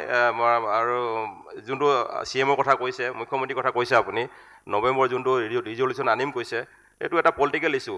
বেচিকেলি মই ভাবোঁ যে 6 জনগোষ্ঠী এইটো এটা ৰাজনৈতিক ইছ্যু হয়। এইটো যদি গভৰ্ণমেণ্টে ভাবে দিম বুলি দিব পাৰে, এইটো কোনো ইছ্যু নহয়, কোনো হ'বই নোৱাৰে। কাৰণ এখন 6 জনগোষ্ঠী বিশেষকৈ এখন অসমক বচোৱাৰ আন্দোলন হয়। এইটো অসমৰ তেখেতে ক'লেই, দাদাহঁতে ক'লেই, কিন্তু এইটো আমি মাইনৰিটি হৈ গৈ আছোঁ। এইটো নিজৰ জাতিৰ কাৰণে বুলি নহয়, মানে এইটো বেচিকেলি 6 জনগোষ্ঠীৰ কাৰণে। আৰু আপুনি ক'লে, তেখেতক সুধিছে, কিছুমান লিডাৰ গৈ কোনোবা কংগ্ৰেছত গৈছে, বিজেপিত গৈছে। তেতিয়া আমাৰ মৰাণ জাতি যোনটো আন্দোলন চলিছে, লুইণ্ডাৰ পাৰ্টি অসম জাতি পৰিষদৰ মানুহ তাত আন্দোলন কৰি আছে, বিজেপি মানুহ আন্দোলন কৰি আছে, কংগ্ৰেছৰ মানুহ আন্দোলন কৰি আছে। তাত এইটো জাতিৰ কাৰণে কৈছে, আমাৰ নিজৰ জাতিৰ কাৰণে, তাত কোনো পলিটিকেল পাৰ্টি হেৰি নহয়। আমি কৈছোঁ কি যোনে যি পাৰ্টি কৰিব, কংগ্ৰেছ কৰিব পাৰে, বিজেপি কৰিব, অসম জাতি পৰিষদ কৰিব পাৰে, কিন্তু আমি এক মৰাণ, সেইটো আমি আহিছে। সেইকাৰণে চবেই ওলাই আহিছে, তাত কোনো আমাৰ হেৰি নাই, পলিটিকেল পাৰ্টি ইছ্যুৱেই নাই আমাৰ তাত, নিজে আহিছে আমাৰ। স্বৰূপ গোহাঁই, সৰ্বানন্দ সোণোৱাল যেতিয়া মুখ্যমন্ত্ৰী হৈ আছিল, সৰ্বানন্দ সোণোৱালে কিন্তু বসন্ত গগৈ কোৱা কথাটো তেতিয়া কৈছিল যে বৰ্তমানৰ যিসকল ট্ৰাইবেল মানুহ আছে, তেওঁলোকৰ ক্ষতি নোহোৱাকৈ কেনেকৈ আমি 6 জনজাতিকৰণ কৰিব পাৰি, তাৰ কাৰণে আমি ব্যৱস্থা গ্ৰহণ কৰিছোঁ। আৰু সেইকাৰণে তেতিয়াই তেওঁ মুখ্যমন্ত্ৰী হোৱাৰ অলপ দিনৰ পিছতেই তেওঁ এখন কেবিনেট উপ সমিতি গঠন কৰি দিছিল। আপুনি চাগে সেইটো সন্দৰ্ভত জ্ঞাত, য'ত মুখ্যমন্ত্ৰী বৰ্তমানৰ হিমন্ত বিশ্ব শৰ্মা তেতিয়া তাৰ অধ্যক্ষৰ দায়িত্বত আছিল। সেই কমিটিখনে কি প্ৰতিবেদন দিলে আজিলৈকে আমি গম নাপাওঁ। আপোনালোকে গম পায় নেকি? চাওক, সেইটো সময়ত বৰ্তমানৰ মুখ্যমন্ত্ৰীজনে সেই অধ্যক্ষতা দায়িত্বত আছিল, আৰু সেইটো সময়ত যিখন আলোচনা হৈছিলে সেই আলোচনাটো মই নিজে উপস্থিত আছিলোঁ। আৰু তেখেতে প্ৰতিবেদনৰ নামত আজি 10টা বছৰ অতিক্ৰম কৰিলে। গতিকে কি প্ৰতিবেদন দিলে কেন্দ্ৰীয় চৰকাৰে, আমি সেই কথাখিনি আজিলৈকে আমাৰ জনগোষ্ঠীৰ লোকসকলে নাজানে, আমিও জ্ঞাত নহয়। গতিকে মই ভাবোঁ যে চৰম প্ৰতাৰণা কৰিছে জনগোষ্ঠীকেইটাক। অসমৰ যি ক্ষুদ্ৰ ক্ষুদ্ৰ জনগোষ্ঠীসমূহ আছে, এই জনগোষ্ঠীসমূহক আচলতে এইখন চৰকাৰ নহয়, বিগত সময়ত আমি যদি ঘূৰি যাওঁ তেনেহ'লে দেখিব আপোনালোকে কংগ্ৰেছ চৰকাৰে আমাক প্ৰতাৰণা কৰিছে, AGP চৰকাৰে আমাক প্ৰতাৰণা কৰিছে। গতিকে আমি কোনো এটা ৰাজনৈতিক দলক আমি বিশ্বাসত ল'ব পৰা নাই। আজি আচলতে আমাৰ জনগোষ্ঠীৰ লোকসকলে, গাঁৱত থকা সেই চুকে কাণে থকা জনগোষ্ঠীৰ লোকসকলে গম পাইছে আচলতে জনজাতীকৰণৰ নামত যে আমি কিমান ৰাজপথলৈ ওলাই আহিবলগীয়া হৈছে। আমি বিভিন্ন সময়ত আমি আলোচনা কৰিছোঁ অসম চৰকাৰৰ লগত, আমি কেন্দ্ৰীয় চৰকাৰৰ লগত আমি কেইবালানি আলোচনা কৰিছোঁ, বাৰে বাৰে মিছা প্ৰতিশ্ৰুতি। কেৱল এটা শব্দ আপোনালোকে চবেই গম পায়, লালিপপ। এই 6 জনগোষ্ঠীৰ লিডাৰসকলক 6 জনগোষ্ঠীৰ লোকসকলে লালিপপৰ কথা কৈ থাকে। এটা খুব ধুনীয়া এটা শব্দ, যিটো শব্দ আপোনালোকে শুনিছে চাগে। এইবাৰ অহা 26ত যিহেতু অসমত বিধানসভা নিৰ্বাচন হ'ব, এইবাৰ 6 জনগোষ্ঠীৰ লোকসকলে লালিপপ খুৱাব বিজেপিক। চিধা কথা। এবাৰ ভোটৰ অংকত 6 জনগোষ্ঠীৰ লোকসকলে তেওঁলোকক এহেকণি দিব, যিটো আমি মৰাণ মটকৰ ভাষাত কওঁ এহেকণি বুলি কওঁ। সেইটো আমি ভোটৰ অংকত আমি এহেকণি দিব লাগিব এইখন চৰকাৰ। কাৰণ এইখন চৰকাৰে অসমীয়া জাতি মাটি ভেটি সুৰক্ষাৰ কথা কৈ থকা চৰকাৰ। গতিকে মই ভাবোঁ অসমীয়া জাতিৰ বিৰোধী এখন চৰকাৰ, অসমীয়া জাতিৰ আৱেগ অনুভূতি বুজি নোপোৱা এখন চৰকাৰ। আচলতে কিয়নো ক'ব লাগিব, সেই বনীয়া ব্যৱসায়ীসকলক হাজাৰ হাজাৰ বিঘা মাটি এই খিলঞ্জীয়া ভূমিপুত্ৰসকলৰ বা কাঢ়ি তেওঁলোকক এই নিজৰ ব্যৱসায় প্ৰতিষ্ঠানৰ কাৰণে আবণ্টন দিছে। গতিকে অসমীয়া জাতি কেতিয়া সুৰক্ষিত হ'ব? অসমত থকা ক্ষুদ্ৰ ক্ষুদ্ৰ জাতি সত্তাসমূহ যেতিয়ালৈকে সুৰক্ষিত নহ'ব, তেতিয়ালৈকে অসমীয়া জাতি সুৰক্ষিত নহ'ব, অসমীয়া ভাষা সুৰক্ষিত নহ'ব, অসমীয়া সংস্কৃতি সুৰক্ষিত নহ'ব। গতিকে 6 জনগোষ্ঠীৰ জনজাতিকৰণ এইটো কাৰণে দিব লাগিব, অসমীয়া জাতিটো সুৰক্ষিত কৰিবৰ কাৰণে অসমৰ 6টা জনগোষ্ঠীৰ জনজাতিকৰণ অতি প্ৰয়োজন আছে। নহ'লে আপোনালোকে দেখিব অসমীয়া জাতিটো আদি অনন্তকাললৈকে অসমীয়া জাতিটো কিন্তু অসমৰ এই ভূমিৰ পৰা কিন্তু হেৰাই যাবলৈ লৈছে। আমাৰ ভাষা বেলেগে আহি বহিৰাগত কোনো লোকসকলে আহি আমাৰ ভাষা কাঢ়ি লৈছে। আমাৰ ব্যৱসায়ৰ ওপৰত মানে বাহিৰৰ পৰা অহা সেই বিদেশী বহিৰাগত লোকসকলে কাঢ়ি নিছে। গতিকে আমি অসমীয়া মানুহখিনি ক'ৰ সুৰক্ষিত হৈ আছোঁ সেই কথা কিন্তু নতুন প্ৰজন্মৰ লোকসকলে বা যিসকল আমাৰ যুৱক যুৱতীসকলে গম পাইছে। গতিকে আমি বহিৰাগত দপদপনি নচলিব, অসমৰ চিধা কথা খিলঞ্জীয়া ভূমিপুত্ৰসকলৰ দপদপনি থাকিব লাগিব। তাৰ বাবে অসমৰ 6টা জনগোষ্ঠীৰ জনজাতিকৰণ পাবই লাগিব। আৰু বিশেষকৈ আমি উজনি অসমৰ 1 মিনিট এটা কথা সুধিছোঁ, এই যে প্ৰতিবেদন আপুনি যে ক'লে গম নাপাওঁ বুলি, আপোনালোকে কেতিয়াবা হিমন্ত বিশ্ব শৰ্মাক সেই সন্দৰ্ভত প্ৰশ্ন কৰিছিলে নাই যে আপুনিতো অধ্যক্ষ, আপোনালোকে কি প্ৰতিবেদন প্ৰস্তুত কৰিলে? আপোনালোক 6 জনগোষ্ঠীয়ে কেতিয়াবা তেখেতক সেই সন্দৰ্ভত প্ৰশ্ন কৰিছেনে? চাওক, যোৱা 22 মাৰ্চ তাৰিখে ডিব্ৰুগড়ত আমাৰ মটক জনগোষ্ঠী আটাইকেইটা সংগঠনৰ লগত বৃহৎভাৱে এই বিষয়ে আলোচনা কৰা হৈছে। আৰু তেখেতক আমি পোনপটীয়া প্ৰশ্ন উত্থাপন কৰিছিলোঁ যে আপোনালোকে প্ৰতিবেদনৰ নামত ইমানখিনি সময় আপোনালোকে অতিবাহিত কৰিলে, গতিকে কেনেকুৱা ধৰণৰ প্ৰতিবেদন আপোনালোকে কেন্দ্ৰীয় চৰকাৰলৈ পঠিয়ালে সেই কথা কিন্তু আপোনালোকে আমাক অৱগত নকৰিলে। এই কথা আমি পোনপটীয়াকৈ প্ৰশ্ন কৰিছিলোঁ। আৰু তেখেতে এটা কথা আমাক কৈছিলে যে অসমৰ ক্ষুদ্ৰ জনগোষ্ঠী হিচাপে বিশেষকৈ মটক আৰু মৰাণৰ ক্ষেত্ৰত বিশেষ অসুবিধা নাই, ট্ৰাইবেল সংঘৰ কোনো ধৰণৰ আপত্তি নাই আৰু চৰকাৰৰ বিশেষ আপত্তি নাই। গতিকে আপোনালোকৰ এই জনজাতিকৰণৰ বিষয়টো আমি অহা ছেপ্টেম্বৰ মাহলৈকে আপোনালোকৰ মটক আৰু মৰাণ 2টা জনগোষ্ঠীৰ আমি ভাল এটা অৰিয়েণ্টেড আপোনালোকৰ ৰিজাল্ট এটা দিম। গতিকে আপোনালোকে ছেপ্টেম্বৰ মাহলৈকে ধৈৰ্য ধৰি ৰাখক। সেইবাবে আমি ছেপ্টেম্বৰ মাহলৈকে আমি ধৈৰ্য ধৰি আছিলোঁ। গতিকে অহা 19 তাৰিখে তিনিচুকীয়াত 50,000 মটক জনগোষ্ঠীৰ ৰাইজ স্বতঃস্ফূৰ্তভাৱে ওলাই আহিব। অহা 22 তাৰিখে ডিব্ৰুগড়ত হ'ব আমাৰ যোৰ সমদল কাৰ্যসূচী। গতিকে আপোনালোকে দেখিব, আপোনালোকে অসমৰ উজনি অসমৰ বিশেষকৈ তিনিচুকীয়া ডিব্ৰুগড়ত দেখিব যে মটক ৰাইজ, হাজাৰ হাজাৰ মটক ৰাইজ এইখন চৰকাৰৰ বিপৰীতে ওলাই আহিব, যাতে নিজৰ অধিকাৰ, নিজৰ সাংবিধানিক যি অধিকাৰ যেতিয়ালৈকে আমি নাপাওঁ, মটক জনগোষ্ঠীৰ লোকসকলে বা অসমৰ 6টা জনগোষ্ঠীয়ে নাপায়, তেতিয়ালৈকে কিন্তু বৃহৎভাৱে অসমত আন্দোলন হৈ থাকিব আৰু অসমখন অস্থিৰ হৈ যাব। যেতিয়ালৈকে আমাৰ যি প্ৰাপ্য অধিকাৰ আমি যেতিয়ালৈকে নাপাওঁ, তেতিয়ালৈকে আমি অস্থিৰ কৰি তুলিম। আমি চিধা কথা কৈছোঁ, আমি একো নাজানো, আমি অকৰা মটক। মই মহেন বৰা, ইয়াত আপোনালোক যিমানকেইজন জনগোষ্ঠীয় লিডাৰ আছে, আপোনালোকৰে পূৰ্বসূৰী বহুতকেইজন এতিয়া কেবিনেট মন্ত্ৰী হৈ আছে। চুতীয়াৰো মানুহ আছে, কোচ ৰাজবংশীৰো মানুহ আছে, আহোমৰতো আছেই, চাহ জনগোষ্ঠীৰ আছেই, মটক আৰু মৰাণৰ মন্ত্ৰী চাগে এই মন্ত্ৰীসভাখনত নাই এতিয়ালৈ। কোচ ৰাজবংশী ফণীভূষণ চৌধুৰী আছিল আগতে বিজেপি চৰকাৰৰ দিনত, এতিয়াহে নাই। তাৰ বাহিৰে আপোনালোকৰ বিধায়ক কেইবাগৰাকী আছে, পৰমানন্দ ৰাজবংশী আছে কোচ ৰাজবংশীৰ ফালৰ পৰা, ফণীভূষণ চৌধুৰীৰ ধৰ্মপত্নী এতিয়াও বিধায়িকা হৈ আছে আপোনালোকৰ বঙাইগাঁও সমষ্টিৰ পৰা। এনেকৈ যদি আমি চাওঁ তেনেহ'লে কেইবাগৰাকীও কোচ ৰাজবংশীৰ প্ৰতিনিধি আছে, কিয় নাই? আপোনালোকে যেনেকৈ দাবী কৰিছে তেনেহ'লে এই বিধায়ক কেইজন, মন্ত্ৰী কেইজনে আপোনালোকে যেতিয়া আন্দোলন কৰে, প্ৰতিবাদ কৰে, তেতিয়াতো আপোনালোকৰ কাষত থিয় দিয়া আমি কোনোদিন দেখা নাই। চুতীয়াটো কেবিনেট মন্ত্ৰী হৈ আছে এতিয়া। আপোনালোকে যেতিয়া হৰতাল কৰি প্ৰতিবাদ কৰি গোটেই উজনি অসম বা দিছপুৰতো আহি যেতিয়া প্ৰতিবাদ কৰে, আপোনালোকৰতো সেই প্ৰতিবাদত তেওঁলোক কেতিয়াও অংশগ্ৰহণ কৰা নাই। তাৰমানে কি তেওঁলোকক নালাগে নেকি জনজাতিকৰণটো?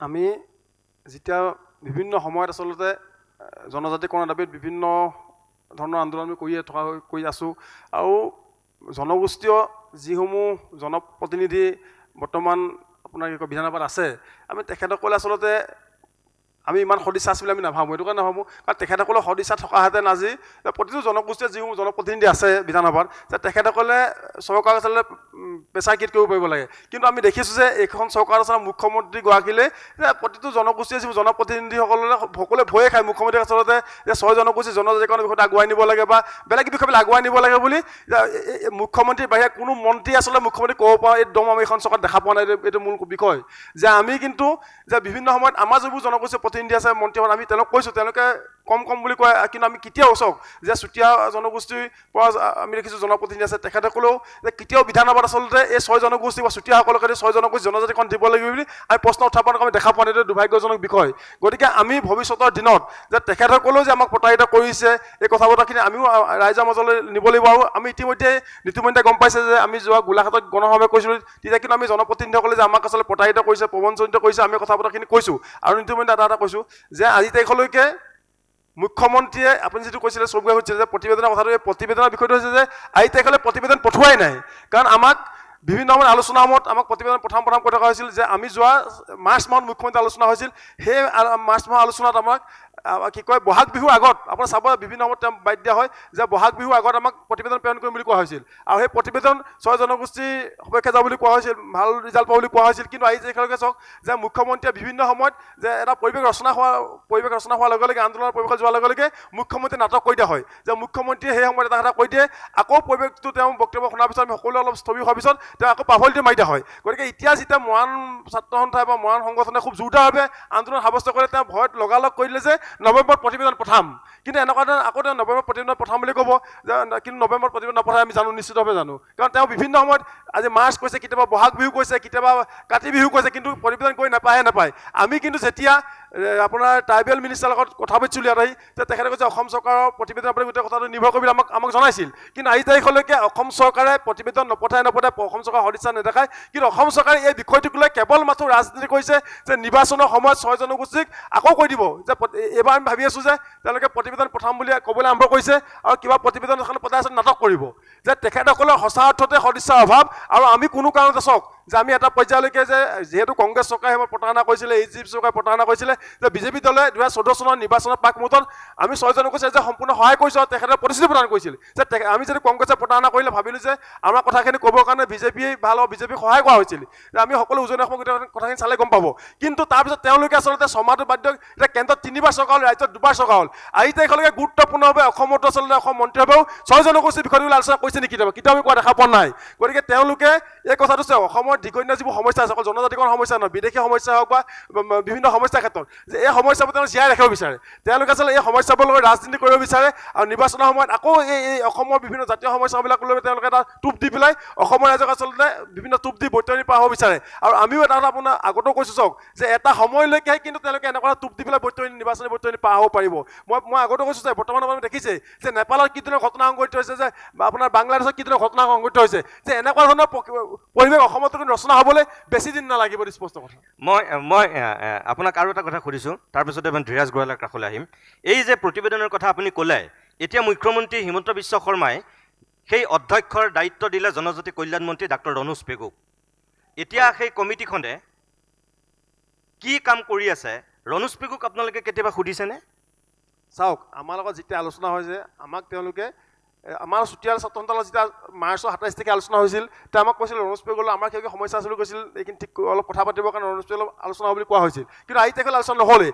আৰু চাওক যে প্ৰতিবাৰে আলোচনাত আমাক এটা কথাই কয় যে প্ৰতিবেদন সোনকালে যাব বুলিয়ে কৈ থকা হয়, কিন্তু প্ৰতিবেদনখন গৈ নাপায়গৈ। বিষয়টো গম পাইছেনে যে আজি তাৰিখলৈকে আমি ভাবিছোঁ যে প্ৰতিবেদনৰ কোনো আঁচ আদালত তেওঁলোকে মৰা নাই বুলি আমাৰ অনুভৱ হৈছে। কাৰণ নহ'লে আজি তাৰিখলৈ কিয় যে 2014 চনৰ পিছৰ পৰাই যি আমাক কৈ থকা হয় বিভিন্ন সময়ত মন্ত্ৰীগোট গঠন হৈছে, মন্ত্ৰীগোটৰ ৰিপৰ্ট নগ'ল, আপোনাৰ আজি তাৰিখলৈ কিয় যোৱা নাই? যে এতিয়া আমাক কিন্তু যোৱা কা আন্দোলনৰ সময়ত চাওক যে ততাতৈয়াকৈ তেওঁলোকে ৰাজ্যসভাত বিলখন ইণ্ট্ৰডিউচ কৰি দিলে। ইণ্ট্ৰডিউচ কৰাৰ পিছত আজি তাৰিখলৈকে বিলখনৰ কোনো ধৰণৰ কিবা কথা আহিলে নেকি? নাহিলে। যে এটা যিহেতু অসমত কা আন্দোলন হ'ল, কা আন্দোলন গোটেই অসমখন অস্থিৰ পৰিৱেশলৈ গুচি যোৱা হ'ল। তেওঁলোকে আচলতে মন্ত্ৰী বিধায়ক আচলতে তেওঁলোকে কোৱাৰ্টাৰ পৰা ওলাবলৈ ভয় কৰা পৰিৱেশ হৈছিল। যে আপুনি প্ৰথমে কিন্তু 6 জনগোষ্ঠীৰ কথাটোক লৈ তেওঁলোকে বাদ দিছে আৰু 6 জনগোষ্ঠীক নেতৃবৃন্দ আলোচনা মাতি অহা হৈছিল আৰু আমি আলোচনা গৈছিলোঁ। তেতিয়া কিন্তু আমি বিশ্বাস কৰিছিলোঁ আচলতে তেওঁলোকে এবাৰ এই বিষয়ত আগুৱাই নিব। কিন্তু সেই সময়ত জনগোষ্ঠীসমূহ বিভিন্ন কথা বতৰা তেওঁলোকে ঘপককৈ ক'লে আৰু জনজাতিকৰণৰ বিলখন লগালগ লৈ অহা হ'ল। কিন্তু আজি তাৰিখলৈ নগ'ল। আৰু এতিয়া যিহেতু নিৰ্বাচন পাইছে, যে নিৰ্বাচনৰ সময়ত তেওঁলোকে আচলতে পুনৰ 6 জনগোষ্ঠীক এতিয়া কৈছে যে নৱেম্বৰত আপোনাৰ কি কয় প্ৰতিবেদন পঠাব। আমি যদি চাওঁ যে নৱেম্বৰত লোকসভা অধিৱেশন বহিব, তাৰপিছত আচলতে আৰু কেতিয়া অধিৱেশন হ'ব? কাৰণ আৰু আমি অহা মাৰ্চ মাহত নিৰ্বাচন হ'ব। গতিকে নিৰ্বাচনৰ প্ৰাক মুহূৰ্তত যে জনজাতিকৰণ নহয়, এই কথাটো মুখ্যমন্ত্ৰীয়ে স্পষ্টভাৱে আমাক কৈ দিব লাগে। যে মুখ্যমন্ত্ৰী আচলতে আমাক টোপ দি থাকিব, ললিপপ খুৱাব আৰু এনেকুৱা ধৰণৰ কথা পতা নহ'ব। মুখ্যমন্ত্ৰীয়ে যদি সঁচা অৰ্থত জনজাতিকৰণ কৰিম নে নকৰিম সেইটো স্পষ্ট ক'ব লাগে। আৰু আপুনি যিটো কৈছে মই গম পোৱা নাছিলোঁ যে আজি যিহেতু মৰাণসকলে আন্দোলন কৰাৰ লগে লগে কি বুলি কৈছে যে আন্দোলন কৰি থাকিলে লাভ নহ'ব। আৰু মুখ্যমন্ত্ৰীয়ে এনেকুৱা ব্লেকমেইল 6 জনগোষ্ঠীলৈ নকৰিব। যে চাওক, মুখ্যমন্ত্ৰীক উজনি অসমৰ মানুহে সেই সময়ত দ্বিতীয়বাৰ কিয় ভোট দিছিল, বিজেপি চৰকাৰ কিয় আনিছিল, সকলো মানুহে অনুভৱ কৰে যে সেইজন মুখ্যমন্ত্ৰী হ'ব বুলি কিন্তু অসমৰ মানুহে ভোট প্ৰদান কৰা নাছিল। গতিকে উজনি অসমৰ মানুহে 6 জনগোষ্ঠীৰ মানুহে যি জাঙু খাই উঠে, কিন্তু তেখেতৰ গাদী কোনো কাৰণে বাচি নাথাকিব, এইটো স্পষ্ট কথা। মই ধীৰাজ গোৱালা, মই শেষত আপোনাৰ কাষলৈ আহিছোঁ। তেখেতে কৈছে যে ব্লেকমেইলিং কৰিলে নহ'ব আৰু উজনি অসমৰ মানুহ যদি জাগি উঠে তেনেহ'লে কথা বেয়া হ'ব মোটামুটি। কিন্তু নৱেম্বৰত যদি সঁচাকৈ বিধানসভাত আনে, তাৰপিছত মুখ্যমন্ত্ৰীয়ে কি বুলি ক'ব যে প্ৰতিবেদনখন কেন্দ্ৰলৈ পঠিয়াইছে, কেন্দ্ৰৰ বিচাৰাধীন হৈ আছে। সেই বিচাৰাধীন সময়খিনিতেই নিৰ্বাচন আহিব। একদম ঠিক কথা কৈছে মহেন বৰাই।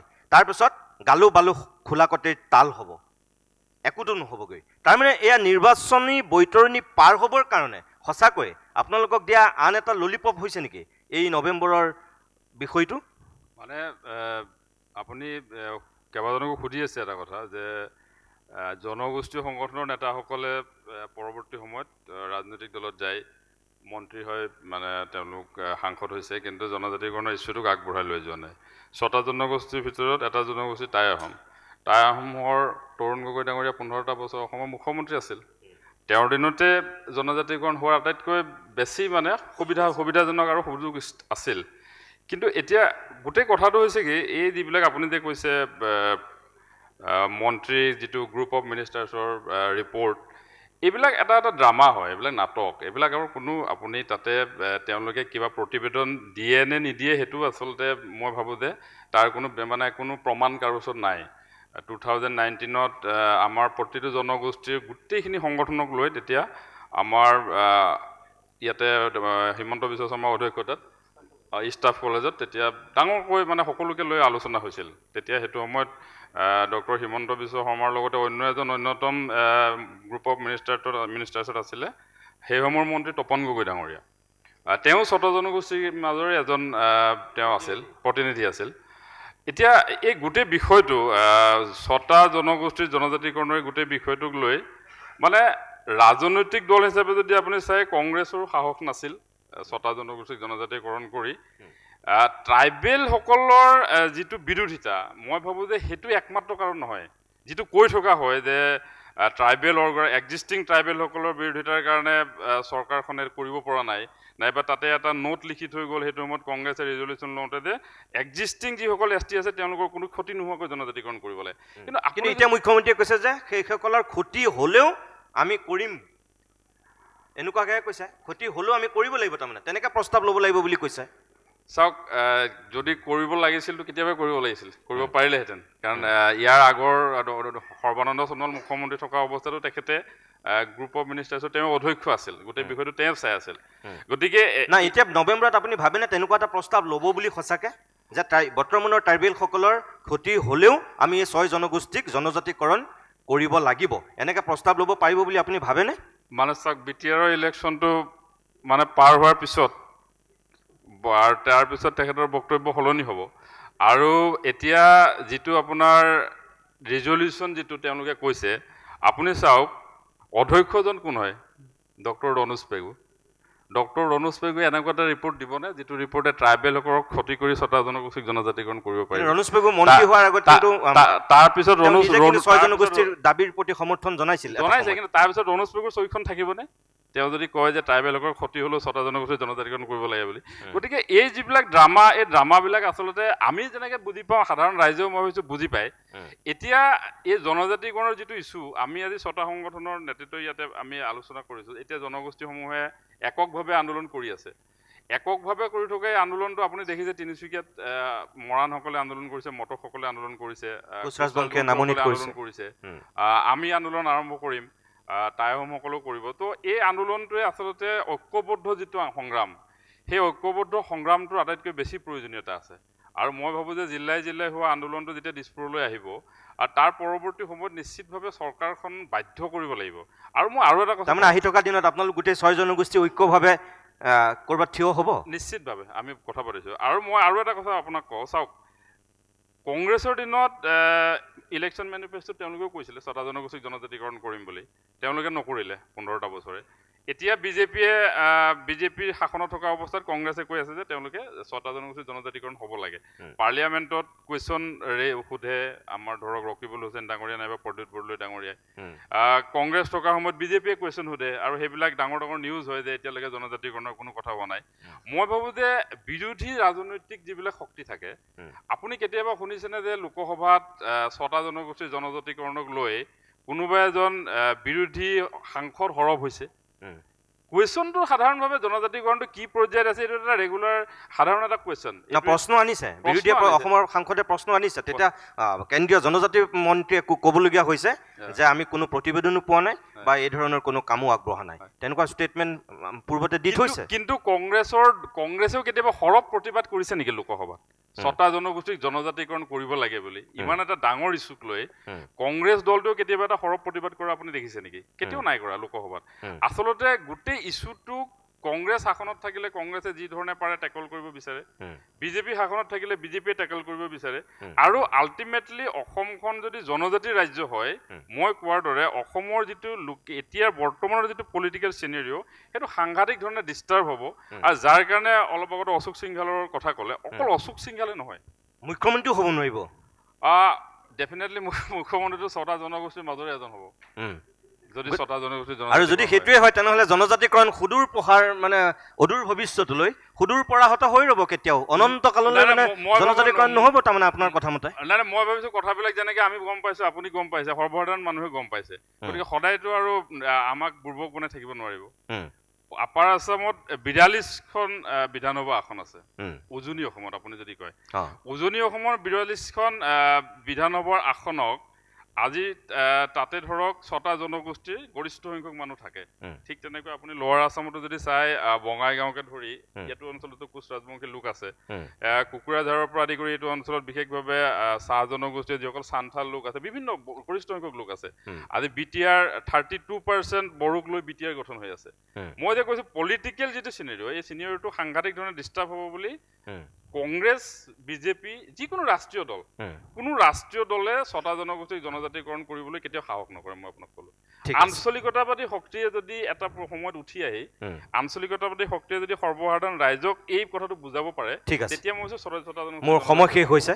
মই শেষত বসন্ত গগৈ 1 মিনিটত মই আপোনাক এটা কথা সুধিছোঁ যে এখেতসকলৰ কথাখিনিয়ে যদি বা আপুনি কোৱাৰ ধৰণেই যদি সঁচা, তাৰমানে অনন্ত কাললৈ আন্দোলন আৰু আন্দোলন আৰু আন্দোলনেই দেখি থাকিব লাগিব।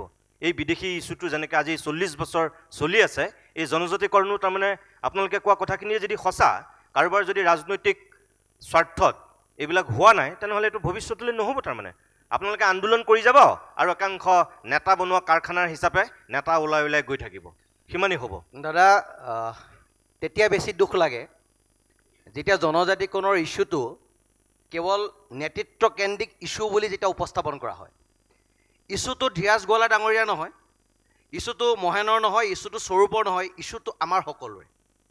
ইছ্যুটো আপোনাৰো, প্ৰতিদিনৰ স্বত্বাধিকাৰীও বা অসমত বসবাস কৰা প্ৰতিটো জাতি জনগোষ্ঠী। কাৰণ অসম বাচিলেহে অসমীয়া বাচিব।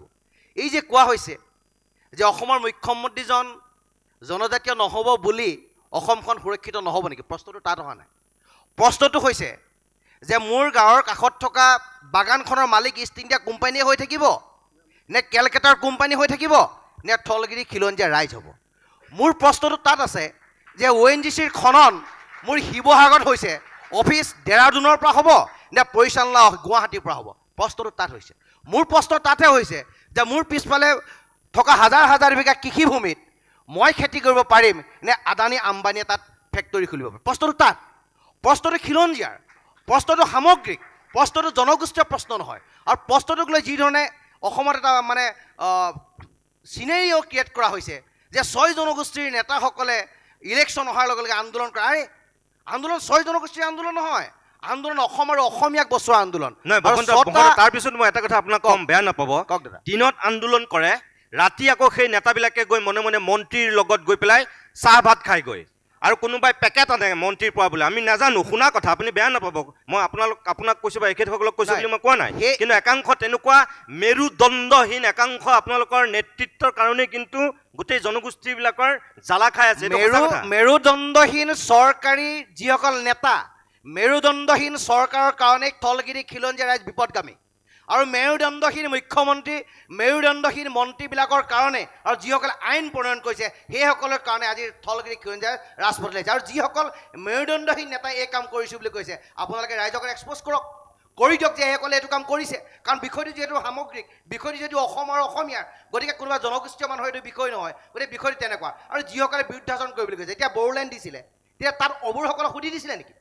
অবড়ো 70% অবড়োক সুধিটো বড়োলেণ্ড দিয়া নাছিলে। তাতে অবড়োসকলেতো কেতিয়াও এগেইনষ্ট কৰা নাছিলে। এতিয়া বড়োসকলৰ সুৰক্ষিত ভৱিষ্যতৰ স্বাৰ্থত, ভূমিপুত্ৰ সুৰক্ষিত ভৱিষ্যতৰ স্বাৰ্থত তেখেতলোকক কিবা এটা দিছে, ৰাইজে স্বতঃস্ফূৰ্তভাৱে মানি লৈছে, কাৰণ সেইটো অসম আৰু অসমীয়াৰ স্বাৰ্থত কৰা কাম। ঠিক সেইদৰে 6 জনগোষ্ঠীক জনজাতিকৰণ দিব বিষয়টোত কোনোবাই ৰাজনৈতিক মেৰ পাছত বন্দী হৈ আমুকে বিৰুদ্ধাচৰণ কৰিছে, তামুকে বিৰুদ্ধাচৰণ কৰিছে, এইবিলাক কথা বুমেৰাং কৰি গোটেই পৰিৱেশটো বিনষ্ট কৰিব নালাগে। প্ৰশ্নটো হৈছে কনষ্টিটিউচনেল, প্ৰশ্নটো হৈছে ডেম'ক্ৰেটিকেল, আৰু কুৱেশ্যনটো হৈছে পলিটিকেল। গতিকে এই সকলোবিলাক সংমিশ্ৰণভাৱে লগ লাগি যেতিয়া অসমখন সুৰক্ষিত হ'ব, তেতিয়াহে আপুনি মই সকলো সুৰক্ষিত হৈ থাকিম। গতিকে ইছ্যুটো জাতীয় ইছ্যু, গতিকে সকলোৱে এই জাতীয় ইছ্যুটোক বাস্তৱ ৰূপ দিবৰ কাৰণে জাতীয় দায়িত্বটো পালন কৰিব লাগে। ধন্যবাদ। ধন্যবাদ, বহুত বহুত ধন্যবাদ জনাইছোঁ। 6টাকৈ জনগোষ্ঠীয় সংগঠনৰ 6জন লিডাৰ আমাৰ অতিথি হ'ল। মই সকলোকে ধন্যবাদ জনাই আজিৰ এই ছেশ্যনটো ইমানতে সামৰিছোঁ। আমি কুৱেশ্যন ল'ম জানো? কুৱেশ্যন নল'ম, কেলৈ 6জনকৈ আছে ইয়াত, তেওঁলোকৰ আছে এই কথাখিনি, আৰু এটা ছেশ্যন আছে, গতিকে এইটো আমি লাঞ্চ হোৱাৰ আগতে কৰি ল'ব বিচাৰিছোঁ। সকলোকে ধন্যবাদ জনাইছোঁ। একেলগে 6টা জনগোষ্ঠীক একেলগে পোৱাটো এটা ভাগ্যৰ কথা, তাকো নতুন দিল্লীত। থেংক ইউ ভেৰি মাছ সকলোকে।